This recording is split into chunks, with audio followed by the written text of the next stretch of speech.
Hello and welcome to Tech Deals. Intel has done the unthinkable. They lowered prices on their CPUs. I know, I was shocked too.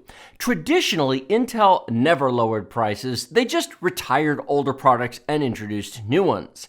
Not this time. Today we have the i9-9900K versus the Ryzen 5 5600X, and as a bonus, the Ryzen 7 3700X. Strange matchup, you say? Isn't the i9 a $500 CPU, you say? Well, it was, but no longer.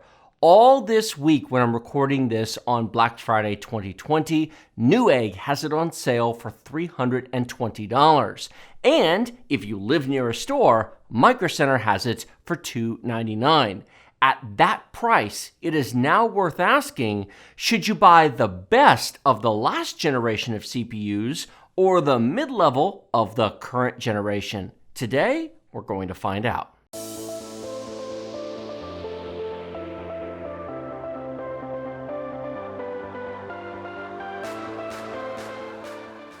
Today's video is brought to you by us in support of YouTube Premium, which supports us. Premium removes ads from YouTube, allows background play on mobile devices, allows for easy downloads for offline watching, provides YouTube Music Premium, and more. More details after the video. A week ago, I did a comparison between the Ryzen 5 5600X and the Ryzen 7 3700X, asking which $300 CPU should you buy. In that video, I ended up suggesting the i9-9900K as a viable alternative. Many of you then said, no way, man, the Ryzen 5 5600X is faster than the i9. Everyone says so. Oh, really? They do they? Stick around, you might be surprised. Now, I have another update to this video. The Ryzen 5 5600X has now been tested on the same RAM as the other two CPUs, DDR4 3600CL16. For the last video, my MSI X570 Ace would not boot any Zen 3 CPU over 3200. That has now been addressed by a new BIOS update. In the last video, I had a long explanation of the difference between multi-threading and multitasking, so I'm not going to repeat that here. Instead, I'll just link to that video in the video description below. However, I do want to offer you this thought. When you're looking at the gaming benchmarks between the Ryzen 5 and the i9, consider that the i9 has 2 more cores and 4 more threads to handle other tasks beyond your 6-core game. If that sounds a bit like I'm Intel biased, let me say that the Ryzen 5 definitely wins some of these tests and loses others. For some of you, the Ryzen will make more sense because you have an existing AM4 board. I will have updated upgrade advice at the end of the video taking that into account. A bit about the test setup before we start, a subject that isn't covered enough and affects the results. That is also why you really can't compare the numbers from one reviewer to another. First, I'm testing today at 1080p high detail on an RTX 3080. Most reviewers use Ultra, but I'm a firm believer that Ultra is for screenshots and high is for gaming. Now, Ultra is pretty, but sometimes it can take 20% or more off of your performance for what can truly be a minor visual improvement. Second, I'm running the CPUs with their boost modes on. For Ryzen, that's PBO or Precision Boost Overdrive. For Intel, that's MCE or Multi-Core Enhancement. No manual overclocking or tweaking has been done. This produces an effective 4.6 GHz clock speed on the Ryzen 5 5600X, a 4.2 GHz clock speed on the Ryzen 7 3700X, and a 5 GHz clock speed on the i9-9900K. All 3 CPUs will run about 200 MHz faster if you tweak the settings in the BIOS, but I'm running what I think is a typical configuration. The footage you're seeing in this video was captured on an AverMedia Live Gamer 4K capture card installed on another PC, so these test benches don't even know they're being recorded. MSI Afterburner was used for the on-screen footage and the benchmark results you're about to see. Finally, affiliate links to Amazon, Newegg, and eBay for everything talked about in this video will be in the video description below. Those make checking prices easy, and using them while shopping is a great way to support us at no extra cost to you, even if you just need a jar of peanut butter. First up, we have the non-gaming benchmark starting with 7-zip. The Ryzen 5 5600X beats the i9-9900K in this highly threaded test that focuses on bandwidth, CPU cache, and raw CPU power without much regard to anything else in your PC. The margin between CPUs here is minor, with the Ryzen 7 3700X actually winning this comparison outright. It is also why you shouldn't take any one benchmark to determine performance because, as you'll see, the 3700X is pretty much done winning these comparisons. CPU-Z is a very easy to run program that should be in most enthusiast toolkits. Here, the Ryzen 5 5600X wins the single core test with a 636 score versus the 588 from the 9900K. That is an 8% difference, which isn't zero, but it's also not the Zen 3 destroys Intel difference that I see a lot of people talking about online. For multi-threading, the i9 wins here with 5,793 versus 4,893 on the 5600X, an 18% difference. So Zen 3 wins single core by about half the difference as Intel wins the multi-threaded test. These are actually very closely matched CPUs, all things considered. Cinebench R20 is next, and this is AMD's favorite benchmark because it generally favors AMD due to their CPU designs. The 5600X is 19% faster than the 9900K here in single-core performance, while the i9 is 18% faster than the 5600X in multi-core performance. Are we seeing a trend here yet? In fairness, if the 5800X were here, it would be crushing all of this, and the 5900X would make all of these CPUs seem pointless by comparison, so there is that. We'll get to those CPUs in a future video. Our last non-gaming test is Blender, a real-world test with 6 different scenes to render that takes a while to run. The i9 wins this with just under 44 minutes of runtime versus the 46 minutes on the 3700X and a whopping 52 minutes on the 5600X. The idea that the 5600X is faster overall because of the IPC gains does simply not hold up in these tests. The i9 still beats it often by 20 percentage points when multi-threaded tests are considered. Having said that, if you are serious about Blender, you are looking at the wrong CPU comparison. You should be comparing the Ryzen 9 3900X to the Ryzen 9 5900X at the very least. If you are a professional who earns a living with Blender, the Ryzen 9 5950X is calling your name. Moving on to the gaming test, we have Assassin's Creed Odyssey, one of those wonderful, highly optimized games from Ubisoft. Oh, wait a minute, I have that backwards. One of those highly unoptimized games from Ubisoft.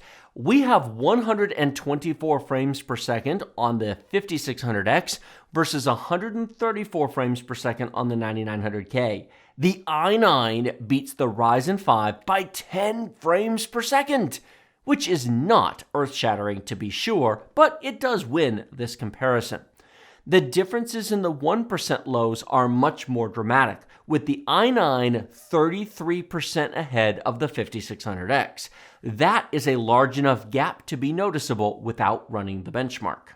Notice the 3700X loses the average here, but it is faster in the 1% low than the 5600X. The idea that 8 cores are useless to games is false. You don't need 8 cores, but they will help smooth out frame times if you have them in modern games. Anno 1800 is a recent addition due to viewer requests to add something that isn't a shooter or other first-person type game. The Ryzen 5 5600X wins this test outright, being 14% faster than the i9 and a whopping 30% faster than the 3700X. This is another example of how you can't just use one test or one game to say which CPU is better than another, because it really does depend on what game you're playing.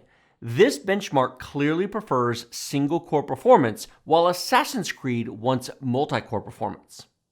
Borderlands 3 is effectively a tie between the 5600X and the 9900K. The i9 is slightly faster, but this is within the margin of error, so I don't declare a winner here.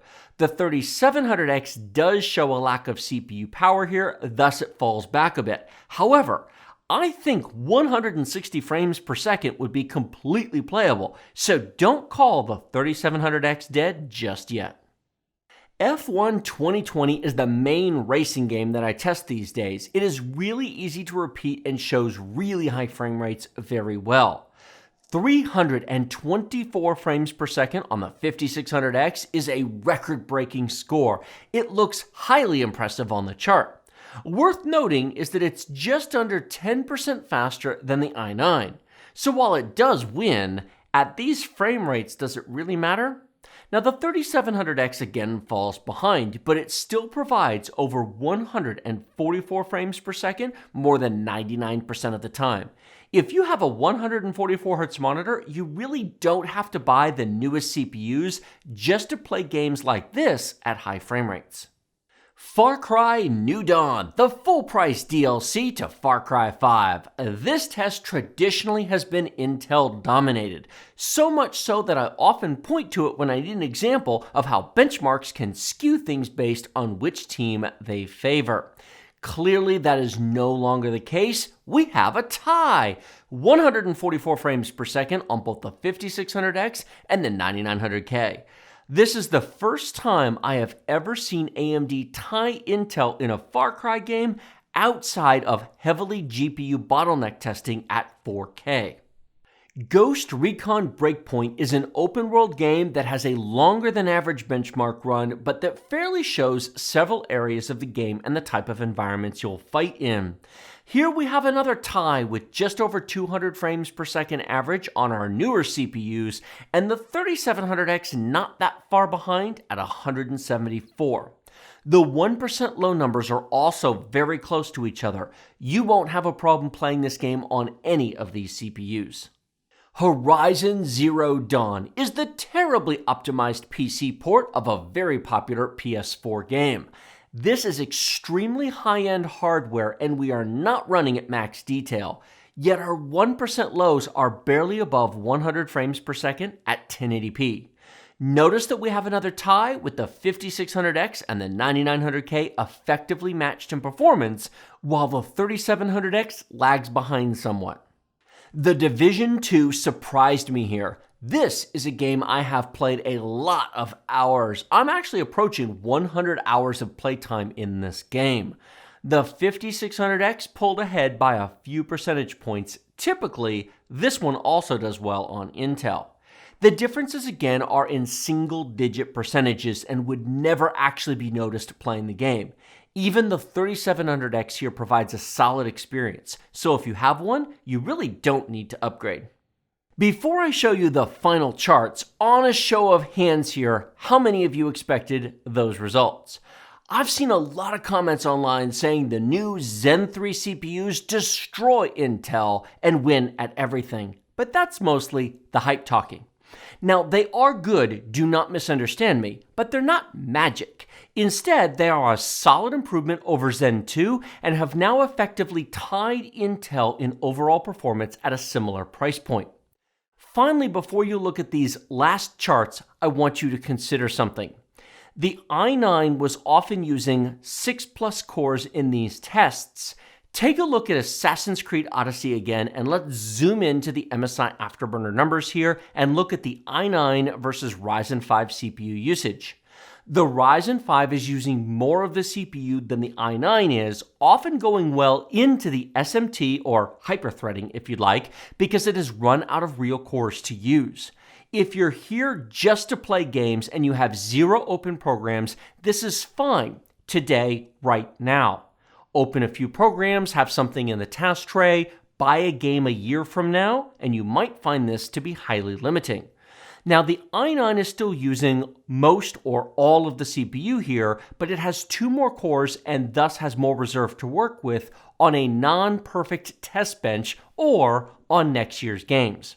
It may seem like these are evenly matched, but the i9 has something left in reserve and the Ryzen 5 does not.